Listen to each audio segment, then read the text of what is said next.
Hello everyone and welcome back to another video from Apps Academy. In this video, I'm going to show you how to create a QR code on Adobe Express. So let's get started right away.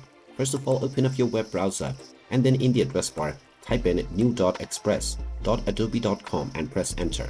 This will then take you into the Adobe Express dashboard after you have logged into your account. Now from the home page, click on the generate QR code option and you will now see the menu to generate your QR code. You can just type in the link that you want the code to redirect into, and after you have pasted it, you can click on the style option and choose your desired style for your QR code. After choosing your style, you may also choose the color and the file format for your image.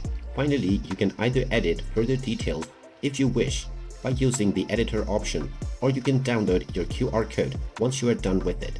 After clicking on download, your QR code will be ready and downloaded on your device right away. And there you have it. That is how easy it is to create a QR code using Adobe Express. If you find this video helpful, make sure you hit that like button and subscribe to our channel if you haven't done so already.